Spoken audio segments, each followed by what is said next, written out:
no mesmo horário, porque daí, como nós não fizemos ontem, inclusive se algum colega entrar em contato com vocês, o link para acessar a web de América, que não é América 2, é América 1, tá aqui, ó,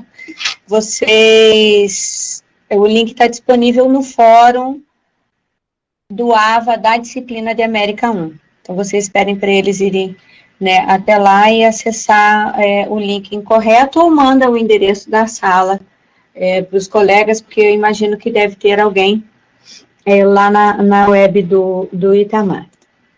Bom, então vejam, a gente teria que discutir hoje, eu não sei se vai dar tempo de nós concluirmos tudo que eu tinha pensado, mas se não der, eu vou marcar uma web para a gente fazer amanhã, e eu faço da minha casa mesmo, não precisa vir no estúdio, né? Tá aqui a câmera, não precisa vir no estúdio, eu vou pedir para o Guilherme dar uma olhada aqui, qualquer coisa a gente marca outra para amanhã.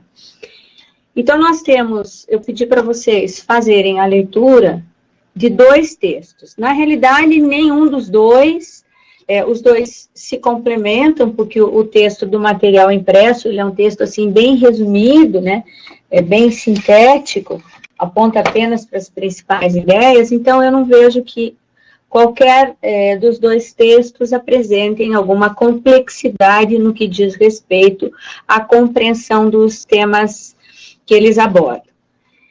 Também em relação à unidade número 1 que vocês trabalharam, existe uma continuidade. Claro que existe toda uma lógica, que ela vigorou no momento que a gente estruturou, né, os conteúdos, os temas que seriam trabalhados na disciplina, e então o material impresso, ele segue essa lógica. Então, na primeira unidade, que foi a unidade que vocês discutiram na web passada, né, o título da unidade é América Hispânica, uma colônia rumo à independência. E aí já foram discutidos, né, uma série de elementos e aspectos que estão sendo abordados aqui novamente. Então, por isso eu digo para vocês, e eu disse, que não é assim, um capítulo que vai trazer algo novo, né, dentro daquele tema e da forma com que a gente vinha trabalhando. Para a atividade avaliativa, vocês têm que responder 4 questões a partir desses 2 textos, né, que são considerados referências obrigatórias. A Mariane até nem vi se ela postou o resumo do vídeo, que eu pedi para ela postar, eu vou ver isso agora até, né, que complementa um pouco essas leituras que vocês fizeram dos 2 textos, né.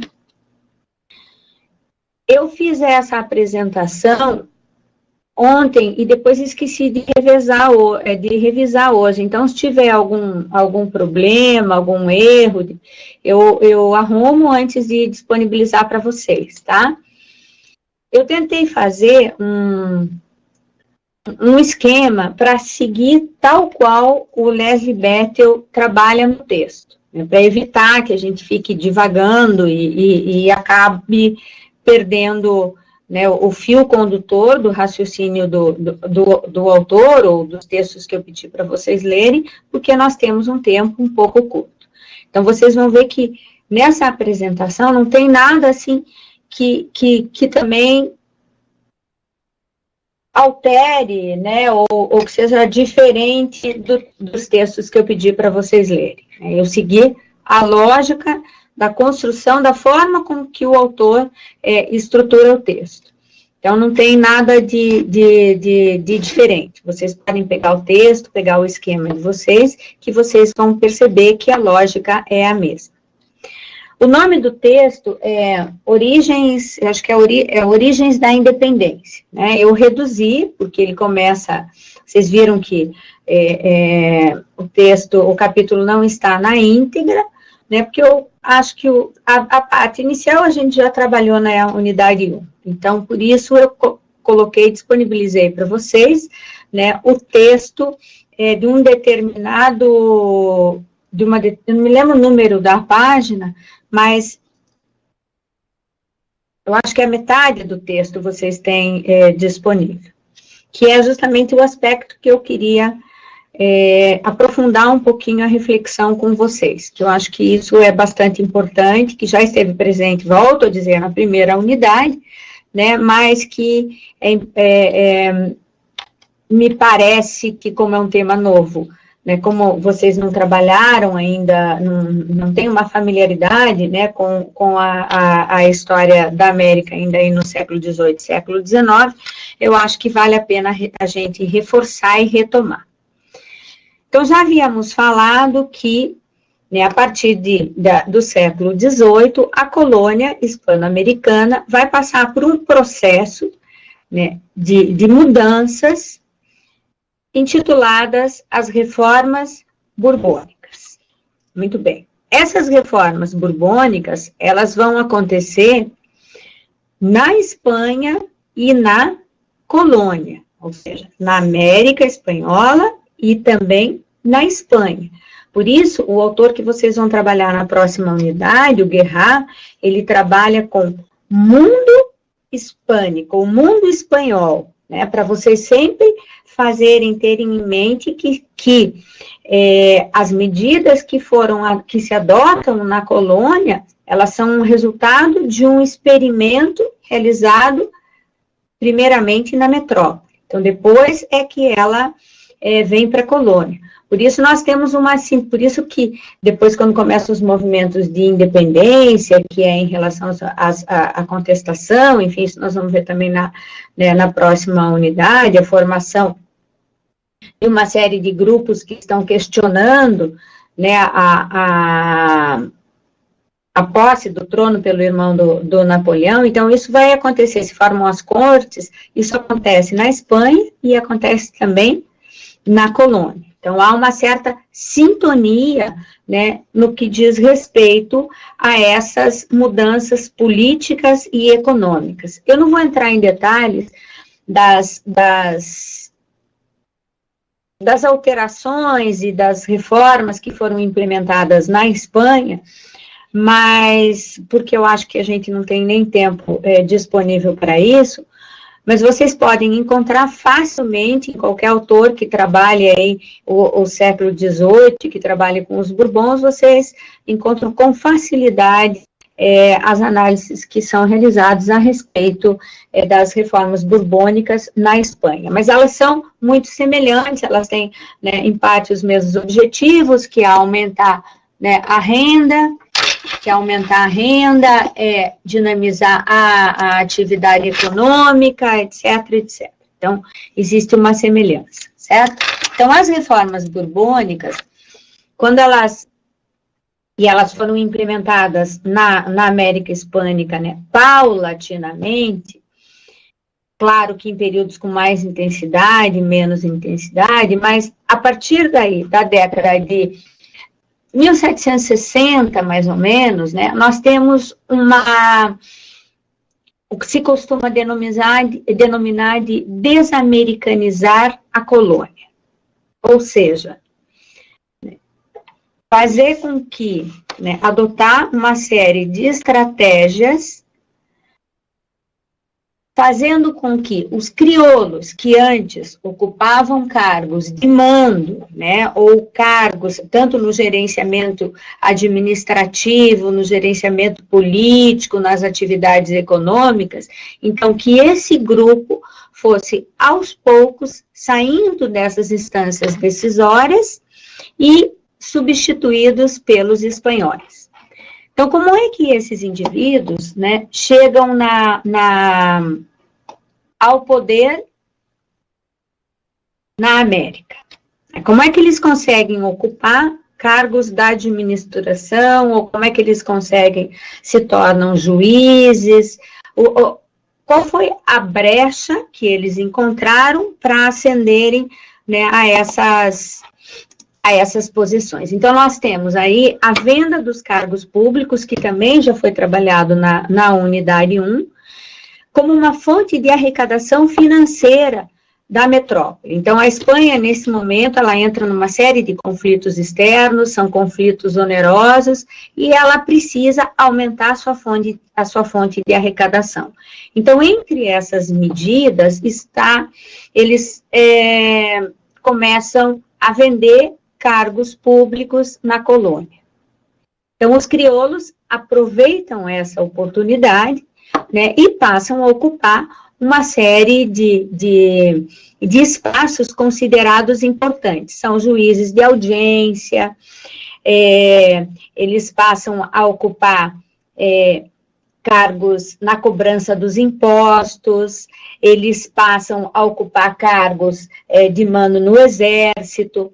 Então, eles conseguem, nesse momento dessa venda dos cargos públicos, né, ocuparem um espaço que até então era simplesmente, não é que era impossível, mas era muito difícil conseguir isso. E na medida que esses crioulos, que vocês sabem quem são os crioulos, né, que são os descendentes de espanhóis nascidos na América. Esses indivíduos, além de terem a possibilidade de comprar, né, esses cargos públicos, eles se vinculam à elite econômica também, porque eles são pertencentes a essa elite econômica. Então, através de casamento, através de parentesco, que é o que o Leslie Bethel trabalha, eles formam uma rede, né, que acaba fazendo com que, porque eles estão ali, eles pertencem, né, a essas famílias poderosas aí, pelos casamentos, pelo grau de parentesco, então eles passam a ter uma participação extremamente ativa na colônia. É claro que as decisões ainda são tomadas na metrópole, mas eles acabam conquistando uma certa autonomia, né, para a colônia. E sobre isso eu quero voltar, inclusive, depois com vocês. E nesse momento, então, a partir de 1770, já no finalzinho de 1760, né, quando nós temos, então, uma tentativa, né, não só uma tentativa, mas a implementação de práticas que visam, né, desamericanizar a colônia, esses crioulos, eles se sentem, então, extremamente estigmatizados, né, porque eles já haviam ascendido, já ocupavam esses cargos e passam, então, a ter que abrir mão de uma série de posições, porque há uma alteração que faz com que os substitui pelos peninsulares. Então, essas reformas borbônicas, como é que ela vai fazer essa substituição? Ela vai estimular uma nova onda de imigração para a colônia, né? E, embora o Leslie Bethel também traz alguns dados, né, quantitativos, que se vocês pegarem um número ali de crioulos, de peninsulares e de índios, vocês veem que esse contingente populacional, ele não é tão expressivo, mas é suficientemente importante para alterar toda essa estrutura que já estava, né, em vias de consolidação. Então, essa oportunidade do comércio, essa dinamização que os Bourbons promovem, né, a questão da ocupação, né, dos cargos pelos espanhóis, essa nova burocracia, isso faz com que isso estimula, né, a vinda de espanhóis, de peninsulares para a colônia. Esses peninsulares, eles passam, então, existe toda uma regulamentação. Aliás, a regulamentação é mais ou menos discutível, mas eles são aos poucos, porque não é assim de uma hora para outra também, que os crioulos são substituídos, também é um processo, mas eles passam paulatinamente a ocupar todos os cargos de responsabilidade política e acabam se inserindo em diversas atividades econômicas e ascendem também no comércio interno, no comércio externo, na produção, na agricultura, na mineração. Então, eles acabam, né, permeando diversas instâncias de poder na América Hispânica e entram num certo conflito com os crioulos que aqui estavam. Então, a vinda desses imigrantes, segundo, né, o autor, concretiza essa condição desfavorável dos crioulos, porque até então eles tinham conseguido, como a gente falou, ascender, ocupar esses cargos, tinham um certo poder de gerenciamento, mas nesse momento eles passam a viver um cotidiano marcado, né, por uma diferença concreta, real, que está ali. Então, os peninsulares, os espanhóis, eles compõem o grupo que a metrópole confia para gerenciar a colônia. Né? Então, eles sentem efetivamente o quanto eles estão em segundo plano. Né? Vejam que, nesse momento, né, não significa os crioulos, eles não querem isso, né, os autores trabalham, eles não querem só uma conquista de igualdade na legislação.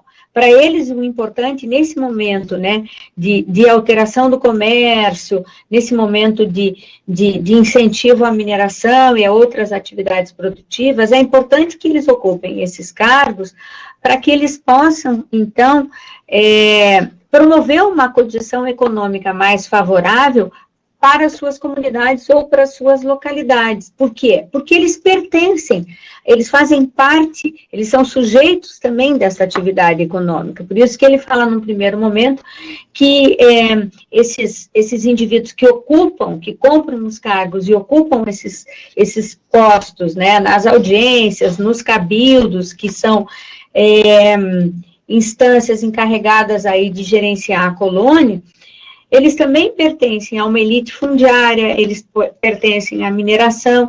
Então, para eles é importante continuar participando da administração da colônia, por quê? Porque eles conseguem, então, adotar ou implementar uma série de medidas que favoreçam o desenvolvimento e incentivem, enfim, o desenvolvimento dessas diversas atividades econômicas, certo? Então, essa iniciativa da metrópole, né, ela visou diminuir a participação crioula na administração, ou seja, em cargos políticos, enfim, na questão no exército e na igreja. O objetivo é, com a vinda desses peninsulares, romper, né, os vínculos entre esses burocratas, que são os crioulos, e as famílias locais. Né? Por quê? Por causa de tudo isso que eu falei para vocês. Então, de repente, o indivíduo, né, tem um cargo político, mas ele também participa, sei lá, do cultivo do tabaco. Então, ele vai fazer com que as leis, né, que regulamentem a produção e a venda do tabaco sejam favoráveis aos produtores e não à metrópole. E o interesse da metrópole era justamente o contrário, né, centralizar o poder do Estado e aumentar as suas rendas.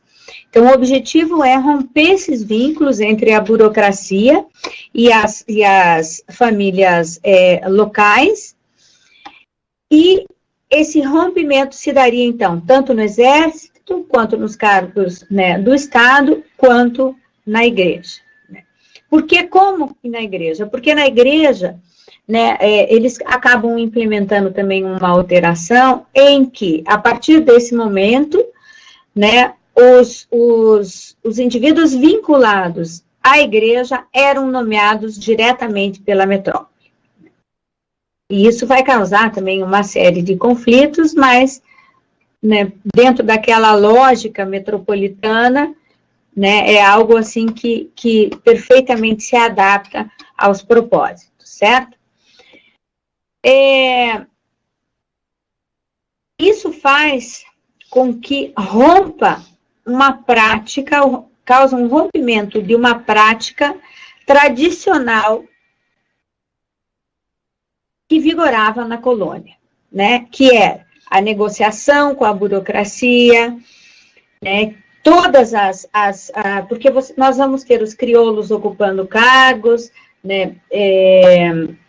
Se destacando aí nas atividades produtivas, mas nós também temos os peninsulares, antes da chegada dessa nova onda imigratória. Só que até então, devido a esses casamentos, a essa convivência, né, havia sempre uma negociação, né, havia sempre uma interação entre peninsulares, entre crioulos, né, para poder atender os interesses e as demandas dos diversos grupos. No momento em que essa prática se rompe, o objetivo da chegada desses peninsulares, né, é justamente separar esses grupos, né, desamericanizar, né, a colônia, ou seja, afastar os crioulos, deixando-os numa convivência longínqua em relação aos peninsulares. Ou seja, isso ia evitar, né, essas negociações que eram feitas entre os habitantes das colônias. A historiografia, ela vai problematizar, né, bastante essa questão, porque a gente está trabalhando com um período que antecede, né, a independência, então estamos discutindo quais são os elementos aí que atuaram, né, de maneira decisiva a eclosão aí dos movimentos de independência, e até um determinado período, né, era senso comum trabalhar com a causa da eclosão dos movimentos de independência foi a rivalidade entre crioulos e peninsulares. Então, a partir aí da década de 70 a 80, já começa a haver, né, um outro olhar, né, sobre essa postura. Então, eles começam a toda uma discussão, né, que está presente nos meios acadêmicos. Depois eu vou trazer para vocês os autores, lá na última unidade a gente vai trabalhar com isso, né, que começa a problematizar e a questionar essa visão simplista de que os movimentos de independência, eles são uma causa ou uma consequência direta da rivalidade entre crioulos e peninsulares. Ou seja, eles começam a trabalhar que isso é muito mais complexo, né, porque existem elementos que devem ser analisados que vão além do que uma divisão entre crioulos e peninsulares. Vocês vejam, eu acho que o autor trabalha bem essa questão, né, que ele coloca esses vínculos, por exemplo, entre as famílias, vínculos por parentesco, por casamento, aproxima e acaba fundindo esses grupos que são considerados opositores. Então, nós temos crioulos e peninsulares em determinados momentos e em determinadas situações fundidos num único grupo. Quer dizer, essa simples diferença, nasceu na Espanha ou nasceu na América, ela fica imperceptível. Então, a oposição desses grupos, ela não é facilmente identificada. Claro que ela traz as suas especificidades em determinadas conjunturas, essa oposição ela não pode ser negada, mas ela não é tão simples assim, né? Ela é complexa e dinâmica, como eu coloquei ali para vocês, porque ela expressa rivalidades e vínculos. Então, dependendo da conjuntura que está sendo estudada, dependendo do movimento que está sendo trabalhado, a gente consegue perceber essa dinamicidade e essa complexidade, né, que acaba afastando essa visão tão superficial de dividir esses grupos só em crioulos e peninsulares, né, porque existe, em determinados momentos, essa proximidade entre os dois grupos. Além dessa questão, né, desses vínculos que se dão por parentesco e por casamentos, etc., por uma convivência diária, existe uma especificidade também. Vamos deixar de lado a questão entre crioulos e peninsulares. E voltar a atenção apenas aqui para a atividade econômica que eles desenvolvem. Então, se nós separarmos interesses de proprietários rurais e comerciantes, é possível, esquecendo que eles são ou crioulos ou peninsulares, porque nós vamos ter peninsulares e crioulos com proprietários rurais, e nós vamos ter crioulos e peninsulares desenvolvendo uma atividade de comércio. Então, deixando de lado, né, essa diferença, crioulos e peninsulares, e pegando só aqui proprietários rurais de um lado e comerciantes de outro, né, é possível perceber que existe aqui um conflito de interesses, que está vinculado à atividade econômica que eles desenvolvem. Por quê? Porque, vejam, os comerciantes, eles dependem da Espanha para manter o seu monopólio, certo? Aí, nas reformas borbônicas, nós vamos ter um momento que tem o bloqueio inglês, por exemplo.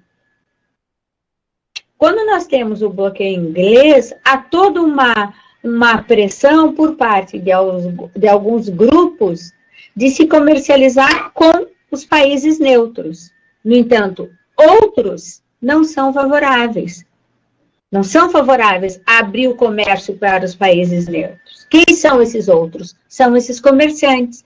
Porque no momento em que, né, o comércio fosse legalizado e a Espanha, né, desse o aval para que determinados portos na América, depois a gente também vai ver isso, pudessem comercializar com os países neutros, esses comerciantes, eles perderiam, né, um poder que eles tinham conquistado em relação não só à compra de mercadorias, mas à venda também. Ora, eles é que detinham o monopólio do comércio, só eles podiam, né, comercializar, trazer mercadorias e comercializar nos principais portos americanos, e ao mesmo tempo, só eles poderiam comprar as mercadorias americanas e vender. Então, tanto o comércio, tanto a exportação quanto a importação ficava concentrada na mão desses comerciantes. O que eles faziam? Diante do bloqueio inglês, eles aumentavam os preços exorbitantes, de uma maneira extremamente alta, né?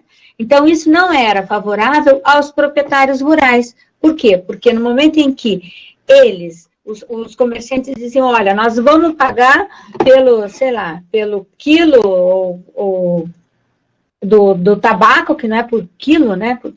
Não sei, vamos pagar pelo quilo do tabaco tanto. Ou você vende para a gente, ou você não vende. Então, os comerciantes, diante do bloqueio inglês, eles têm esse poder, né? Esse poder de estipular um preço baixo, né, para a compra e um preço alto para a venda.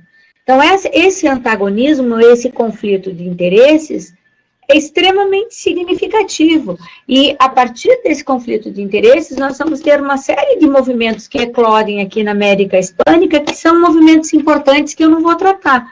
Mas eu fiz questão de mostrar e trazer aqui para vocês percebam o quão complexo, né, é essa situação. Então, nós temos uma situação, uma oposição e uma tensão social que não pode ser definida apenas pela raça, apenas pelo local de nascimento, apenas pela cor, né? Existem outros interesses que estão presentes aqui e que também colocam esses grupos como antagônicos, né? Então, isso é muito presente na América Hispânica, em todas as realidades, mas na América Hispânica, e ele vai permear todo o processo aí de consolidação depois dos estados nacionais.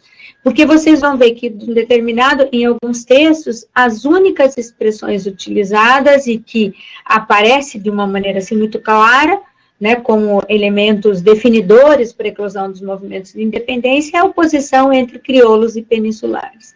Né, mas, no entanto, é importante que vocês tenham, né, claro que essa divisão e essa oposição, ela não é tão simplista assim. Né? Então, nós vamos ter momentos em que os crioulos vão apoiar os peninsulares, nós vamos ter momentos em que esses dois grupos estão fundidos, em que os antagonismos se dão a partir de outros interesses e de outros espaços ocupados por esses grupos, tá?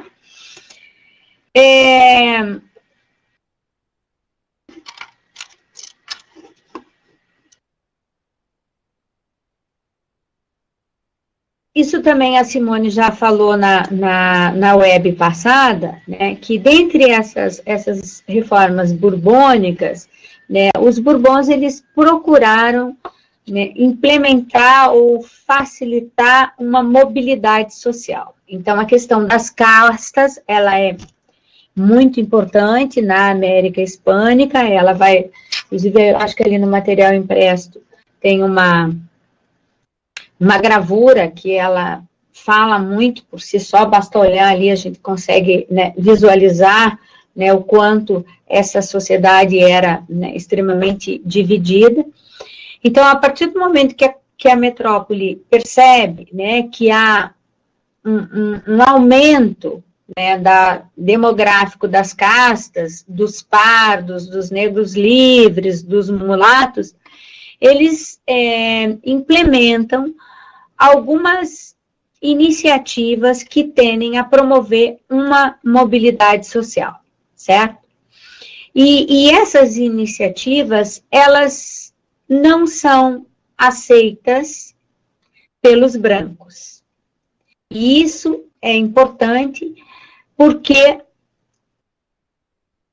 faz com que os crioulos, que, entre aspas, né, se projetavam como brancos e com interesses diferentes dos peninsulares, se aproximem dos peninsulares, porque eles querem marcar a sua diferença em relação ao restante da sociedade. Então, só para vocês perceberem quanto não é simplista, né, assim, dividir, né, essa sociedade em grupos marcados pela raça ou só pela atividade econômica, enfim, tem uma série de elementos que devem ser ponderados, certo? Então, nós temos aqui, existem dentre essas iniciativas que promovem uma mobilidade social aqui, eles podiam comprar, né, a condição legal de branco, que são umas células, eu acho que no material impresso também tem, aquisição de células de Gracias al Sacar, se chama. Então, as pessoas, né, compravam um papel, uma carteirinha, que dizia que ele era branco.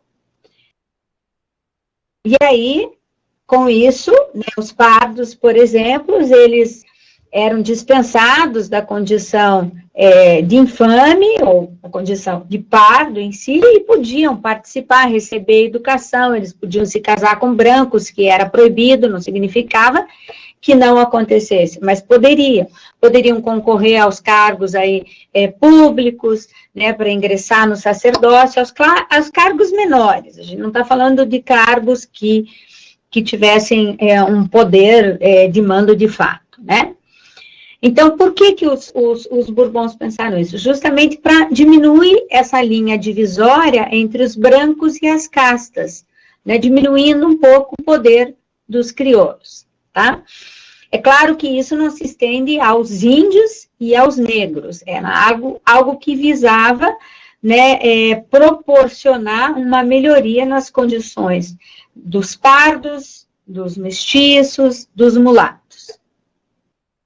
E os crioulos, então, eles começaram, né, eles começaram não, mas eles sentem, né, cada vez com mais intensidade essa pressão social que vinha de baixo.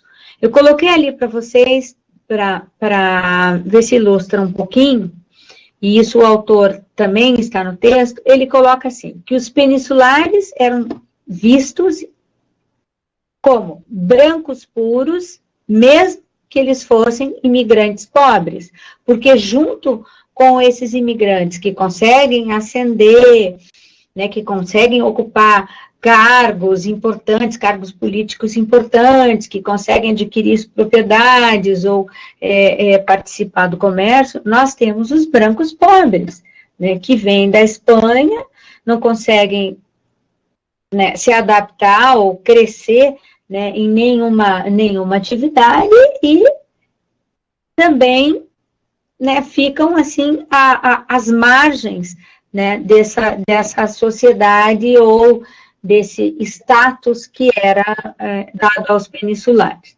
Mas mesmo assim eles eram brancos puros. Os americanos eram considerados mais ou menos brancos, e mesmo os mais ricos tinham uma consciência da mistura de raça. Então, eles eram ansiosos para provar que eram brancos, se necessário, por ação judicial. É incrível. Tem uma série de processos, né, que tem vários artigos que falam com isso, que trabalham com essas fontes, em que os crioulos entravam com um processo para poder obter a condição de branco. Então, eles mostravam de quem eles eram filhos, neto, né? Então, havia toda uma tramitação judicial para a conquista dessa condição de branco. Os índios, os mestiços, pardos, negros livres, mulatos, escravos, eram a maioria da população e ocupavam a base da pirâmide social. Na realidade, a gente poderia colocar os índios e os escravos mestiços, mulatos, pardos, que é, né, a mesma coisa, e depois negros livres e depois índios e escravos. Né? Então, isso demonstra bem que existe um preconceito racial. E que esse preconceito racial, ele vai criar nos americanos ou nos colonos, né, nos crioulos, uma atitude ambivalente com relação à Espanha. Por que isso? Vejam, porque esse fator da raça, ele, devido aos interesses, claro, associado a esses interesses sociais, econômicos e culturais, ele acaba estendendo um elo desse grupo de crioulos que eram brancos, mas não eram brancos, que eram puros, mas não eram puros, que podiam ascender, podiam ocupar cargos de gerenciamento, mas na realidade não tinham o poder de mando.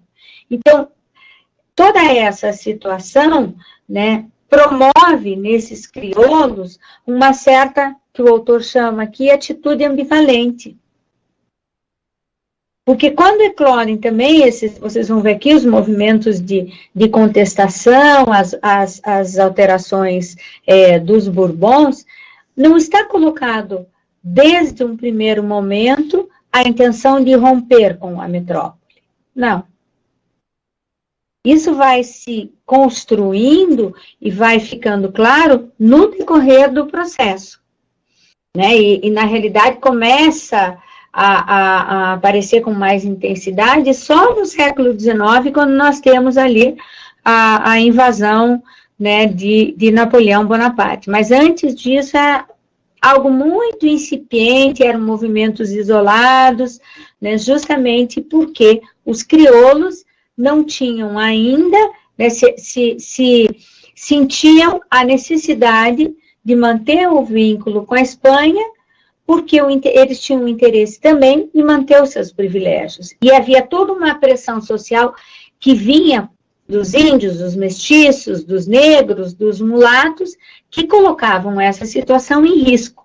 Então, à medida em que eles se mantinham vinculados à Espanha, né, havia uma certa ideia de proteção, né, da metrópole. Muito bem.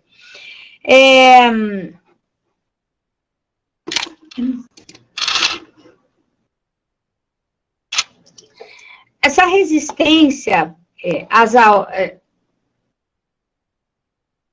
a essas alterações, né, a essas mudanças dos Bourbons, eles vão, na realidade, nesses diversos movimentos que eclodem aí no século XVIII, eles vão revelar uma série de tensões, de conflitos, de instabilidades raciais e sociais que estavam presentes na América desde o momento, né, lá do século XVI, o início da colonização.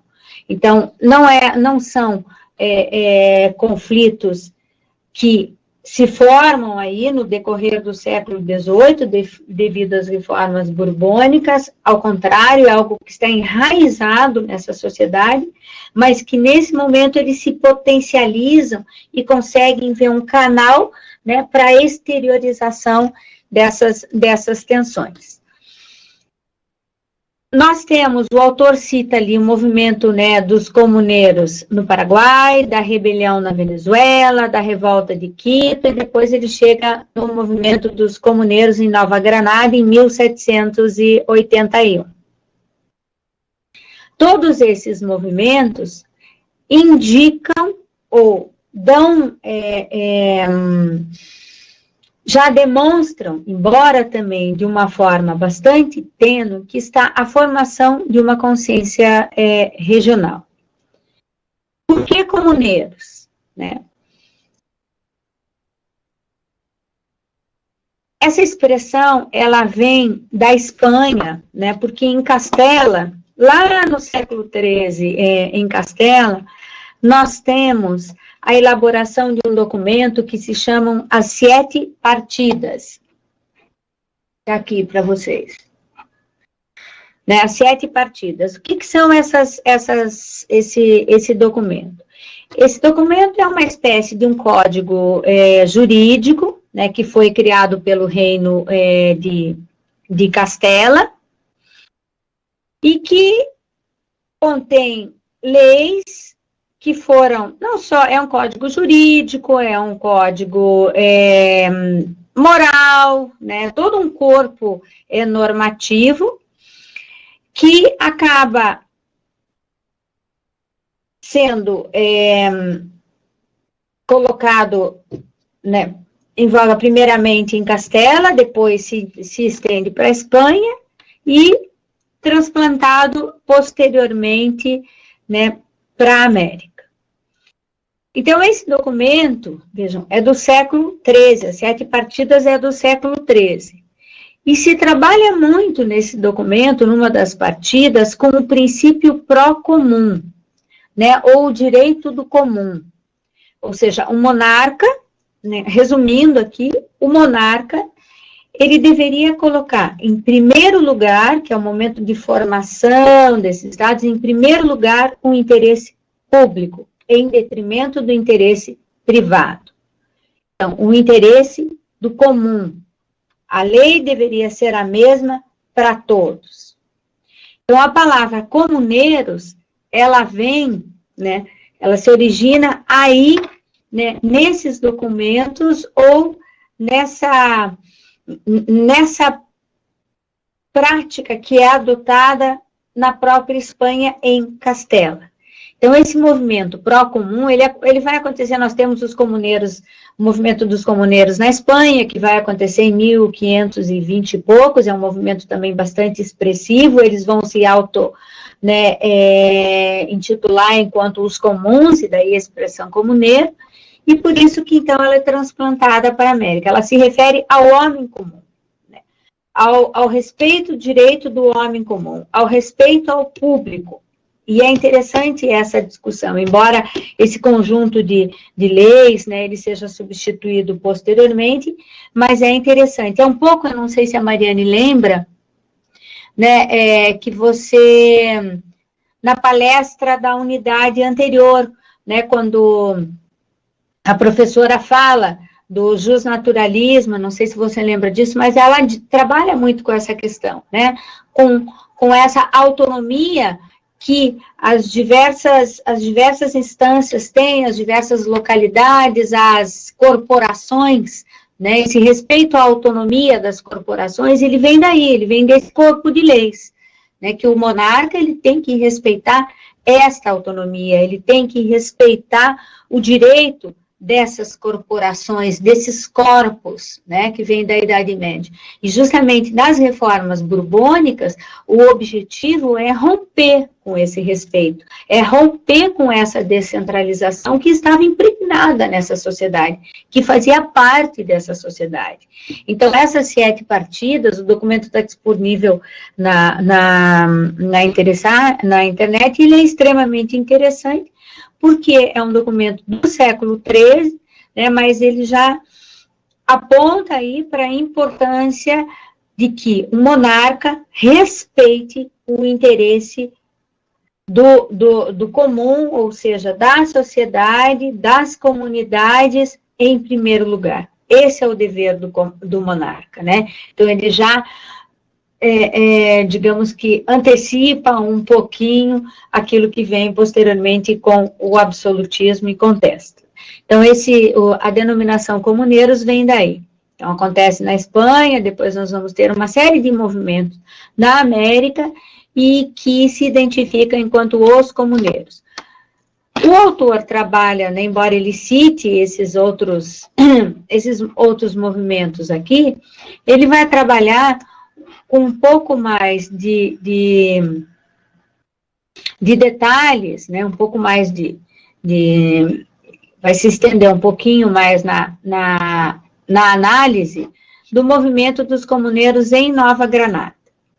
Então, o movimento vai acontecer, né, em 1700 começa aí, claro que ele começa registrado antes, mas em 1781, irrompe aí, nós temos a vinda, né, de um regente para a América, Juan Francisco Gutiérrez de Pinheiros. Ele vai aparecer em todos os autores que trabalham com esse momento, né, devido à hostilidade, à violência, né, em que ele administra, né, a região de Nova Granada. Então, ele começa já, né, antes, é claro que isso vai acontecer antes de 1781, implementar uma série de mudanças em relação, né, aos impostos. Então, nós temos aí impostos, sobem os impostos, né, das vendas ao cabala, que é a denominação para esses impostos, é vendas e compras. Ele vai acabar, o cabala vai acabar afetando todas as transações, todas as transações comerciais, né? Vai restabelecer essa taxa da defesa naval, que também era expressiva, que todos os habitantes da região vão ter que pagar.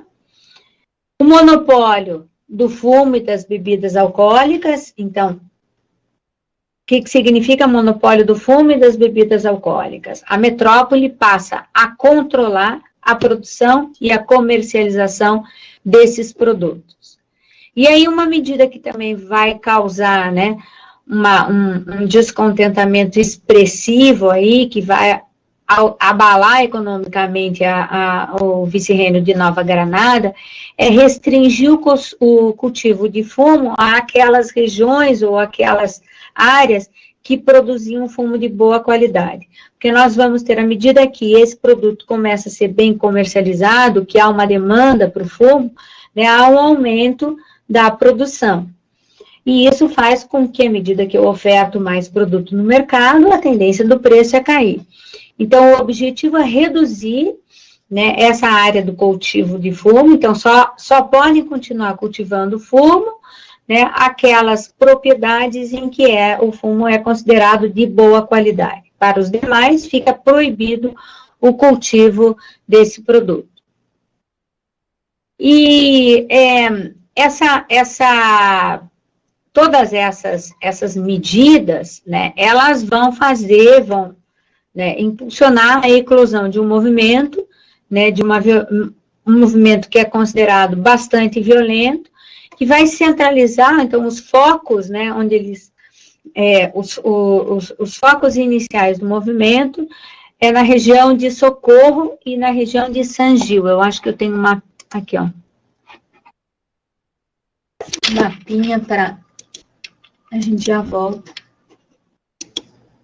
aqui. Não sei como é que aumenta. Aí.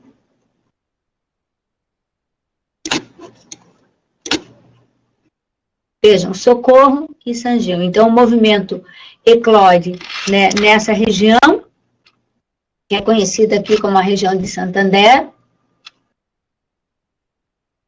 E ele perpassa, vejam que é um movimento extenso, né, porque eles saem dessa região e têm como objetivo, né, invadir Bogotá, que fica aqui, quer dizer, é um percurso considerável. E por cada uma dessas regiões, então, eles saem dessa região, né, e vêm caminhando, né, caminhando a cavalo, enfim, o objetivo é invadir a cidade de Bogotá. Então, é uma distância considerável e por cada uma dessas regiões, o movimento vai conseguir, né, adeptos que vão engrossando as fileiras dos comuneiros, como são conhecidos, dos comuneiros de Nova Granada. Então,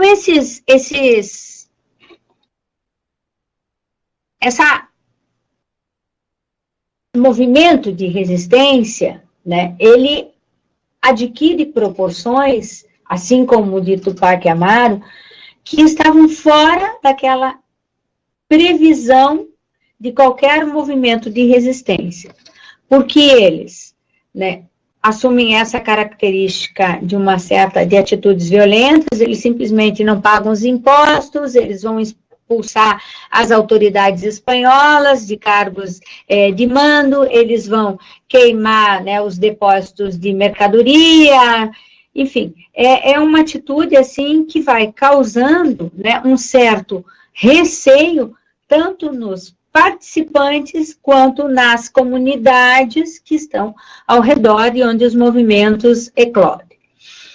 Inicialmente, esse movimento ele vai congregar, né, um grupo bastante diversificado. Os crioulos, que são aqueles afetados, né, diretamente pelas medidas relacionadas ao comércio, os mestiços, os índios, porque essa região, a região de Nova Granada, era uma região economicamente já, né, bastante abalada. Então, todas essas mudanças e essas alterações, elas, né, acabavam afetando ainda mais, né, o desenvolvimento econômico, né, dessa região. Então, o líder desse movimento, né, é um indivíduo, Juan Francisco Berbel, ele é um indivíduo vinculado, no primeiro momento ele fazia parte das audiências, fez parte do exército, né, era um fazendeiro, não era um indivíduo assim, que ocupava, né, a elite, um poder econômico tão alto, mas era um indivíduo, era um crioulo, né, que transitava nessas diversas instâncias. E ele passa, então, a liderar o movimento e ele começa, eles organizam, então, esta marcha até a cidade de Bogotá. No entanto, e é isso que eu gostaria que vocês, eu não vou entrar nos detalhes do movimento, e etc, mas é um episódio, assim, muito interessante, né, nós temos uma série de elementos aqui que valiam a pena a gente trabalhar, inclusive a participação de mulheres, tanto no movimento de Tupac Amaru, como no movimento de comuneiros, nós tivemos, assim, duas mulheres que foram, assim, extremamente personagens, né, importantes para a continuidade do movimento, né, que atuaram de uma maneira, assim, bastante decisiva, mas como a gente não tem um tempo, né, que propicia esse debate, eu gostaria de frisar com vocês o seguinte: então, é um movimento, todas essas medidas borbônicas, elas vão afetar, né, esses crioulos, mas ela vai afetar também, as medidas borbônicas afetam também os mestiços, os indígenas, os escravos, que estão vinculados a essas atividades econômicas. E no momento em que eclode um movimento desse, quer dizer, todos esses descontentamentos, eles vêm à tona. Cada um desses grupos participam do movimento pautado pelos seus interesses. Então, os escravos não vão querer, eles estão participando do movimento, porque o que eles querem? Eles querem a liberdade, né? Eles não querem que o imposto da alcabala diminua, né? Ou que se amplie o cultivo do fumo. Qual é o objetivo deles? Né? Qual é o interesse que move, né, a participação dos escravos? É a conquista da liberdade. Muitos índios que participam do movimento, né, o que eles pretendem? Eles pretendem recuperar os resguardos. O que são os resguardos? São aquelas propriedades, né, as comunidades indígenas, que aos pouquinhos foram sendo vendidas, foram sendo invadidas, então eles procuram, né, recuperar, né, as suas terras. Eles procuram diminuir, né, a cobrança de impostos que recaía, né, sobre as suas comunidades. Então, cada um dos grupos que participa do movimento, que recebe a denominação de comuneiros, eles não são levados a participar por um único interesse, ou seja, queremos romper com a metrópole. Não. Cada um participa do movimento pautado pelos seus interesses, porque eles conseguem dar vazão às suas demandas. Então, os comuneiros, eles acabam congregando nas suas fileiras grupos com interesses bastante diferentes. E isso, ao mesmo tempo que empodera, né, esse movimento, fragiliza. Por quê? Porque nós já falamos anteriormente que, numericamente e estatisticamente, peninsulares e crioulos, né, ocupam uma porção extremamente diminuta desta população. A grande maioria da população hispano-americana é composta por escravos, por índios, por pardos, por mulatos, por mestiços, dependendo da região, nós temos uma composição étnica, mas em todas as regiões, brancos, incluindo aqui crioulos, peninsulares e brancos pobres, né, é quantitativamente menor do que os demais. Então, isso é uma pressão diária contínua. Então, esses comuneiros, né, quando eles fazem todo aquele trajeto... Peraí que apagou aqui. Eles fazem todo o trajeto, saindo lá vou ligar aqui porque apagou, saindo, né, da região de Socorro e...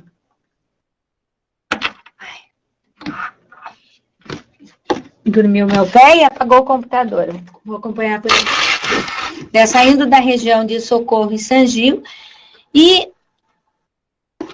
eles, que é um trajeto que vocês viram relativamente, né, expressivo, e quando eles chegam em Zipaquirá, que é, deixa eu ver agora, aqui não estou vendo, vejam, que é pertinho de Bogotá, eles acabam negociando,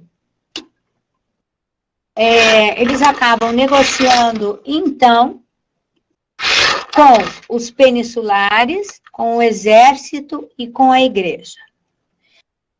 A mando dos crioulos. Então, os crioulos que lideram esse movimento, Berbel, né, ele acaba adotando uma postura na tentativa de coibir a invasão de Bogotá. Então, eles fazem um acordo com a metrópole, com o Estado, né, e com a igreja, porque é interessante que a igreja, né, participa sempre desses conflitos, fazem um acordo, e desse acordo, né, resulta esse documento que se chama as Capitulações de Zipaquirá. E essas capitulações, então, elas deveriam, e na realidade, né, elas atendem as principais demandas de quem? Dos crioulos. Então, diminuem a alcabala, a questão do monopólio do fumo, também, né, tem uma certa maleabilidade, enfim, aquelas demandas dos crioulos, elas são em parte atendida. Também a questão dos índios, quer dizer, eles legalizam as comunidades, né, as comunidades indígenas, o que, inclusive, vai facilitar depois, o autor também comenta isso, né, que essas comunidades sejam vendidas, porque os índios acabam não tendo capital suficiente para arcar com as suas responsabilidades, acabam vendendo as suas terras, mas, enfim, atende um pouco essas demandas. Então, apesar de essa tentativa, né, o movimento ele foi contido, né, em 1781, mas nós vemos ainda que alguns líderes, eles ainda tentam, né, manter essa resistência, como, por exemplo, Antônio Galã, que era né, não se sabe exatamente, era mestiço, enfim, mas ele não era um indivíduo vinculado aos crioulos, e ele discorda dessas capitulações, porque existe também um artigo muito interessante que trabalha, porque ele tem algumas cartas, né, que foram analisadas por historiadores, e ele vai colocando aqui, né, o porquê que ele não concorda com essas capitulações, porque ele acha que, na realidade, né, essas capitulações, elas vão disfarçar, né, uma tensão social e uma exploração que vai permanecer na colônia em relação aos grupos menos favorecidos. E realmente é isso que vai acontecer, né? Mas ele é fortemente reprimido, por quê? Pelos crioulos, né, que não aceitam a liderança por um indivíduo que não participava do seu grupo no movimento. Então, né, os crioulos vão adotar uma postura aqui, né, extremamente repressiva em relação ao Antônio Galã e depois em relação ao Tupac Amaru e aos outros líderes. Então, os crioulos, ao mesmo tempo em que eles reivindicam, né, uma postura da metrópole um pouco menos hostil em relação ao seu grupo, eles reproduzem isso em relação aos grupos da América, porque o objetivo é manter os seus privilégios. Então, eles questionam, né, a manutenção dos privilégios pelos peninsulares e, ao mesmo tempo, eles reivindicam, né, a mesma situação em relação às castas. É muito interessante porque há uma complexidade, uma ambivalência nessa questão, né? Os índios, eles vão participar, a revolução, esse movimento, ele é contido ali em Ciparicá, mas se estende um pouquinho aqui em Santa Fé e Tunja, né, porque eles vão exigir aí a devolução das terras, certo? Então, eles se insurgem, aqui é um movimento que faz parte dos comuneiros, mas ele é composto majoritariamente pelos índios, né? Eles vão se insurgir contra a autoridade espanhola, contra o clero, contra os brancos, e aí é bem claro, né? Contra a metrópole, contra o clero e contra os brancos. Por quê? Porque eles exigem a devolução das suas terras, né? E contra os tributos também. Mas também, da mesma forma, eles serão, né, vencidos aqui pelas forças conservadoras e, né, um movimento dos comuneiros, então ele é facilmente não, né, mas ele é controlado rapidamente. Então, do outro lado, nós vamos ter, do outro lado não, mas, né, vocês vejam que são todos contemporâneos, então eles vão 1780, então existe, né, uma onda, enfim, de movimentos na América Hispânica, movimentos considerados movimentos importantes, né, que envolvem um grande número de indivíduos na América Hispânica. Então, Tupac Amaru, no Peru, né, ele é um cacique instruído, né, ele inclusive passa aí pela Universidade de São Marcos, né, é um indivíduo que tem uma certa, né, condição econômica, e ele vai iniciar desde, né, aliás, antes de 1770, já tem um movimento dele nesse sentido, em favor das reformas e da diminuição das cobranças que vinham em relação à população indígena. Então, da mita, dos impostos, né, dos repartimentos, e ele tenta essas alterações de uma maneira pacífica. Ele vai, elaboram documentos, né, demandas judiciais, encaminha para os órgãos competentes, mas na realidade não resulta em nada. Então, depois de uma série de tentativas, né, ocorre também a eclosão de um movimento que é considerado assim, um movimento de grande proporção, um movimento violento, com a morte de corregedores, eles saqueiam os obrates, eram as oficinas, ocupam a aldeia, né, colocam fogo em alguns armazéns, e ele começa perto de Cusco e também vai se alastrar, né, por um território, por uma região considerada expressiva. Então, veja, de Cusco, né, um movimento revolucionário, ele tem aqui a primeira etapa, a segunda etapa, tem os locais que foram, eu vou deixar à disposição de vocês, os locais onde nós tivemos os confrontos, onde o Tupac Amaru vence, onde os realistas vencem, mas o que me interessa mostrar para vocês aqui é que não foram movimentos revoltosos, né, que ficaram centralizados em algumas regiões. Não, eles se estendem por esses vice-reinos, tanto pelo vice-reino de Nova Granada, como aqui pelo Peru. E isso é importante porque na medida em que eles vão, né, seguindo o seu caminho, eles vão chamando para o movimento novos adeptos. E isso traz uma certa diversidade também para essa mobilização. Muito bem, então nós temos aqui, né, da mesma forma, né, com que o movimento dos comuneiros em Nova Granada, né, esse movimento atinge, assim, uma proporção, né, que estava fora daquilo que as forças realistas esperavam, porque vai, né, congregar também diversos indivíduos, índios, mestiços, negros, né, no seu exército. O Tupac Amaru era uma pessoa extremamente bem relacionada, tinha irmão, cunhado em diferentes localidades que vão ser elementos importantes na liderança do movimento. A esposa do Tupac Amaru também, né, é uma líder aqui que deve ser considerada, porque ela consegue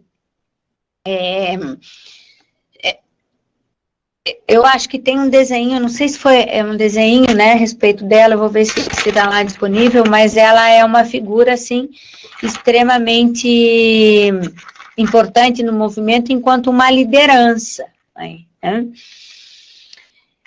E aí, o Tupac Amaru, num primeiro momento, a igreja, né, e os próprios crioulos, eles se mantêm numa posição meio neutra. Mas à medida que o movimento foi avançando, à medida que ele foi se tornando mais violento, à medida que as suas demandas foram ficando claras, que as demandas eram quais? Diminuir a forma de opressão, cobrança de impostos, a questão do trabalho forçado, as mitas, né, as comunidades indígenas. Então, à medida que essas demandas ficaram claras, e isso vai colocar também em risco, né, o poder desses corpos, enfim, a igreja, o Estado, os peninsulares e os crioulos se unem contra o movimento. O movimento é controlado, né, nós temos aí uma perda segundo o autor, de mais ou menos, outros trazem outros números, não são acima disso, de 100 mil pessoas, quer dizer, dá para vocês verem, né, e perceberem o pânico, né, que esse tipo de movimento causou, porque eram muitos indivíduos, né, que percorrem todo aquele território, e que nós vamos ter, assim, uma repressão violenta, né. todos os participantes, os líderes do movimento, eles foram mortos. Tupac Amaru, ele teve uma morte, né, que vai carregar todo um simbólico. Tem um desenho lá que mostra para vocês também isso. Ele é esquartejado, né, amarra uma corda nos membros inferiores e superiores, com 4 cavalos, que acabam, né, abrindo e esquartejam o corpo dele, porque ele representa, né, uma série de elementos que os crioulos, igreja e Estado queriam acabar, que é a questão indígena e a questão de resistência, né? Por isso Tupac Amaru, Inca, cacique, etc. Então, a população indígena numericamente era expressiva, existia um poder muito grande, né, dessa população. Então, a morte, a forma como foi escolhido, e o castigo dado ao Tupac Amaru, ele é extremamente simbólico. Então, nós temos também, eu estou falando bem rápido, porque, né, olha o horário, mas nós temos um debate que também vai embalar as discussões historiográficas a respeito do movimento Tupac Amaru, se ele foi um movimento precursor do movimento de independência ou não. Então, existe toda uma corrente que vai, né, construir essa ideia e vai trabalhar, principalmente quando se trabalha aí com a formação do Estado, que vai trabalhar com o movimento de Tupac Amaru enquanto movimento precursor da independência. Então, uma unidade nesse discurso para mostrar a continuidade, né, a união de diferentes grupos. Isso é perfeitamente aceitável, porque há necessidade de se construir uma ideia de nação, né? A necessidade de que essa nação, essa ideia de nação, congregue essas diversidades dentro dos seus limites. Então, esse discurso, ele é muito bem trabalhado. Nós temos alguns autores, aquele texto da Kátia, que está disponível para vocês, ele trabalha os diferentes autores, como é que eles vão argumentar, né, nesse sentido, para trabalhar com essa ideia do movimento de Tupac Amaru enquanto movimento precursor da independência, mas sempre vinculado a essa ideia de construção de nação, de construção de uma nacionalidade, certo? E, né, existe toda uma corrente que trabalha que não, nenhum desses movimentos tinha como intenção, como intuito, como objetivo romper com a metrópole, né? Mas o que nos interessa aqui para nós? Que, embora eles não tenham formulado uma ideia, né, de independência, de rompimento com a metrópole, eles criam um clima de convicções que representava um desafio fundamental aos preceitos tradicionais. Estou lendo aqui bem como está. As revoltas enfatizaram que o governo vinha de fora, um avanço para a autoconsciência colonial, para o nacionalismo incipiente. Então, isso, de fato, é extremamente importante, porque a gente está trabalhando com um processo, né, um processo que está sendo gestado. Então, essa ideia de rompimento com a metrópole, né, ela vem depois, mas todos esses elementos, essa questão do despertar de uma consciência, né, do despertar de um vínculo do indivíduo com o local, né, é algo que vem sendo construído. E esses movimentos aqui de resistência, né, e de contestação e não aceitação das reformas borbônicas, eles vão incentivar, né, a criação desse sentimento. E isso é importante quando a gente trabalha, né, com a construção de uma ideia de um nacionalismo ou de uma nação, que é um conceito extremamente questionável, mas vamos trabalhar por essa linha. Então, esses movimentos, o tanto de Tupac Amaru como dos comuneiros, eles vão despertar e alimentar, né, esse sentimento de pertencer a uma localidade e que as ordens emandam da metrópole, que não emandam da América. Então, isso é importante para o avanço do que ele chama aqui dessa autoconsciência colonial.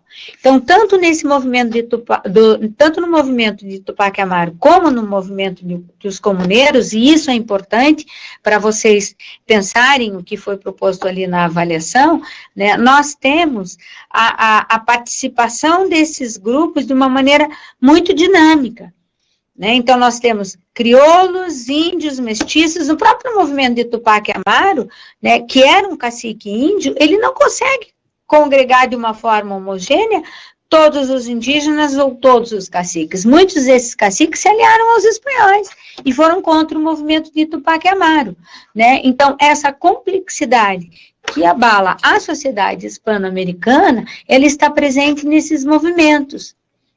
Então, por isso que é importante trabalhar com cada um deles, com a especificidade de cada um deles, para tirar, né,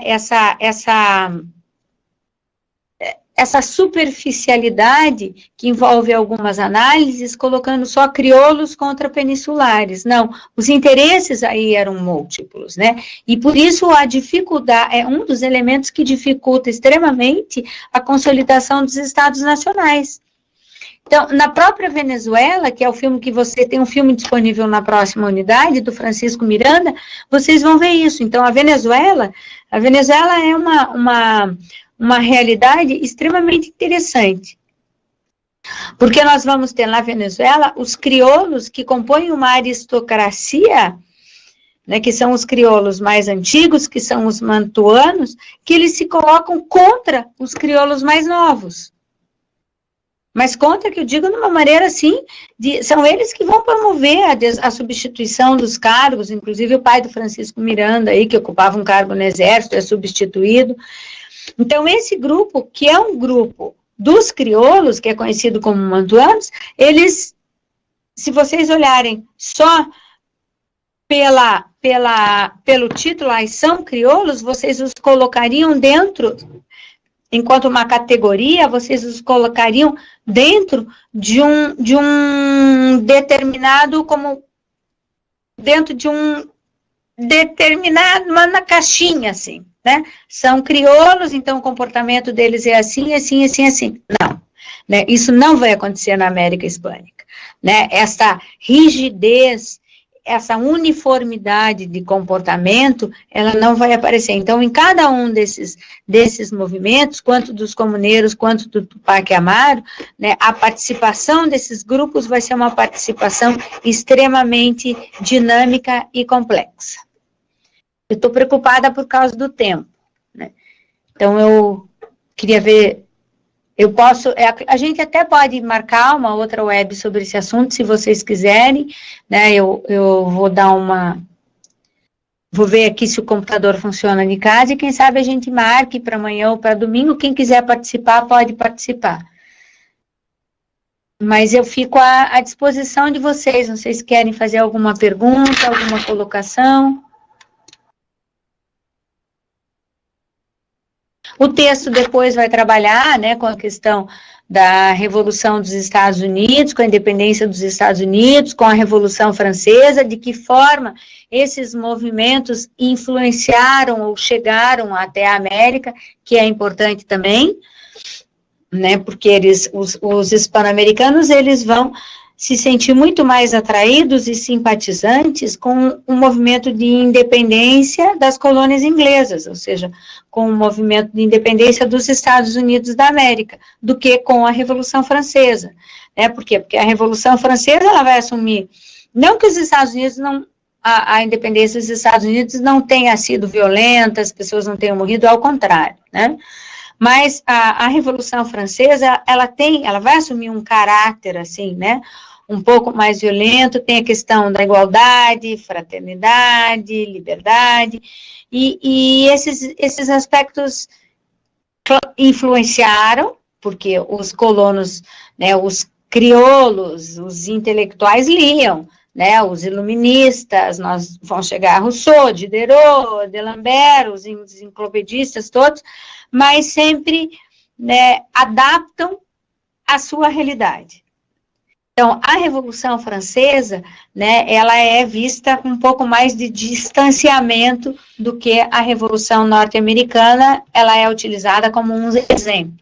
Né? A Revolução Francesa, ela havia incentivado não, né, mas havia sido grande modelo usado pela Revolução no Haiti, em que os negros, né, foram extremamente violentos, mataram brancos, tiraram todos os brancos do poder, enfim, foi uma das revoluções mais violentas no movimento de independência que vai acontecer na América. Eles acabam tomando a primeira, né, república de negros que acontece, mas isso vai assustar bastante os colonos americanos e vai fazer com que eles, então, se afastem um pouquinho dos ideais da Revolução Francesa, não que elas não tenham sido importantes, né, tanto que naqueles jornais, aqueles folhetos que circulam, né, nós temos as citações constantes aos ideais aí da Revolução Francesa, mas ele é adaptado de uma maneira muito particular e muito específica na América,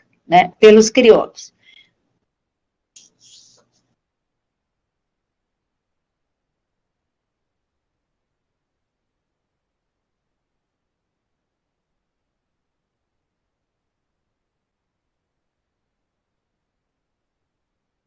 Deixa eu ver aqui. Esse assunto podemos marcar outra, né? Pois hoje temos que entregar também, receber a web de manhã para a pensar. Tinha algumas perguntas, professora. Peço a reflexão sobre o papel da igreja nessas revoltas. Na realidade, sobre a falta da igreja, uma vez que os jesuítas foram expulsos pela coroa, certo? Os jesuítas, o papel da igreja, ele é muito interessante, porque você tem o alto clero e o baixo clero, né? O baixo clero vai sempre apoiar as revoltas populares, em todos os lugares, tanto que, por exemplo, no México, né, a gente vê o movimento de Morelos, que é um movimento precursor da independência, que começa em movimento de independência, ele é impulsionado pelo baixo clero, certo? Então,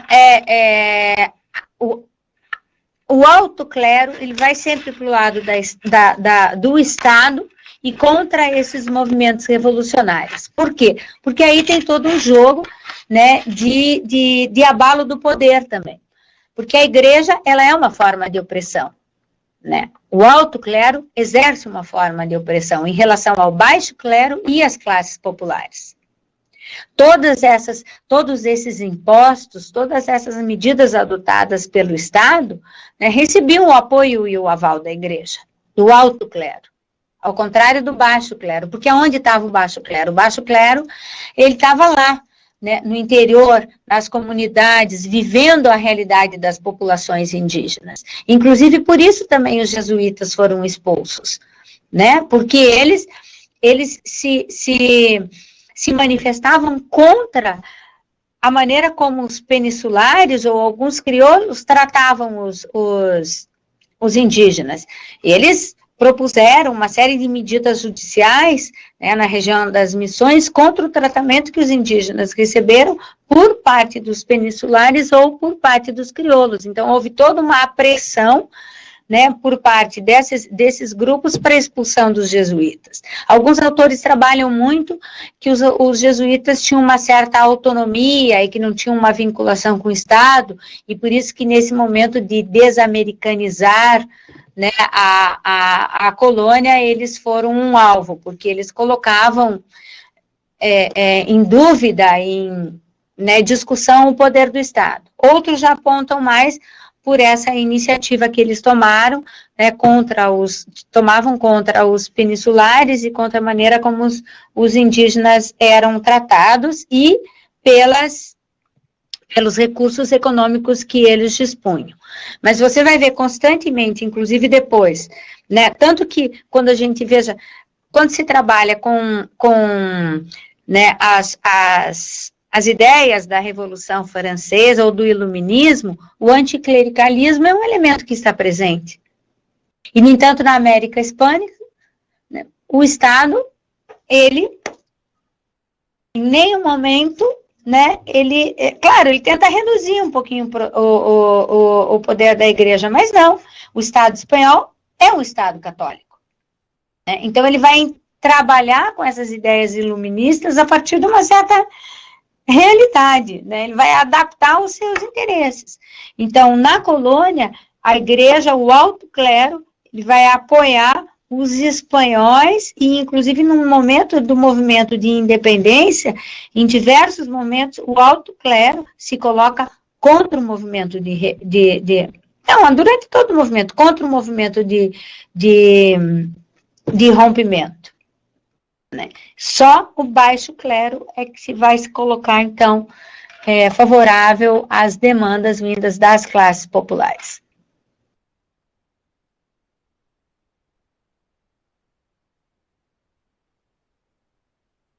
Sempre, sempre. Eu acho que é porque tem tanta coisa, sabe, gente, para falar, que eu não sou muito objetiva, assim, mas nós temos inúmeros, eu vou tentar colocar para vocês exemplos concretos. Então, se tá, olha, no baixo clero, né, nós temos o Hidalgo, Morelos, que vem do clero, das classes populares. No Rio da Prata, nós também temos, né, o baixo clero, contraposição, o alto clero, fulano. Eu vou tentar situar, nominar e localizar para vocês, porque aí eu acho que dá uma certa concretude, tá?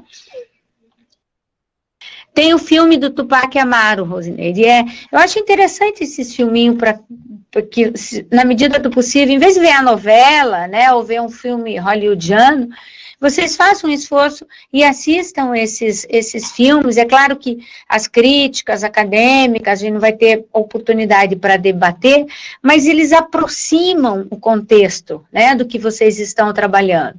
Então, é importante que vocês vejam esse material que está disponível. O filme, eu não sei se eu deixei disponível ali, mas que vocês tentem procurar, se não tiver disponível no material complementar, porque ele dá parece que, né, leva vocês um pouquinho para aquele contexto.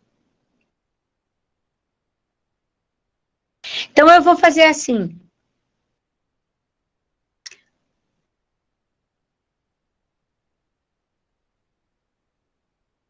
Pode ser adiada para amanhã, não tem problema nenhum.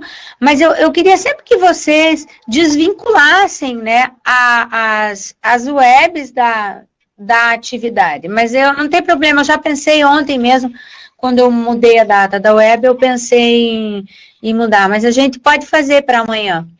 É que daí vocês têm que... os tutores vão ter também um prazo um pouquinho maior para dar retorno para vocês. Porque, inclusive, eu não passei os critérios de correção dessas atividades. Eu vou passar agora quando eu chegar em casa. Então, por isso, eu acho que ninguém deve ter recebido ainda o feedback. Vão começar a receber agora. Eu vou ampliar o prazo para entrega do feedback e depois sem o feedback, né? Para também não sobrecarregar a Simone e a Fernanda que estão com a gente aí. Então, vamos fazer... espero que vocês tenham participado do debate ontem. Tenho visto porque todo mundo vai votar, então é importante que vocês estejam aí a par das propostas das chapas, né? Então, eu vou marcar um horário para a gente fazer um novo encontro e discutir pelo menos alguns aspectos que gostaria que vocês fizessem algumas perguntas amanhã. Não tem problema, eu entro de casa, vou combinar com ele agora, eu entro de casa, mas que vocês tivessem algumas questões formuladas, né, sobre o que foi proposto, porque daí eu acho que isso ajuda na reflexão, talvez ajude o colega que tem a mesma dúvida, que tem a mesma questão e não coloca. Então, é importante que vocês participem. Tá bom? Nada mais? Não sei ainda, Rosineide, eu vou ver e aí aviso vocês. Tá bom?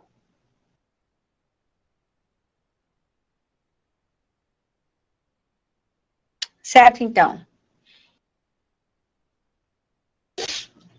Tchau.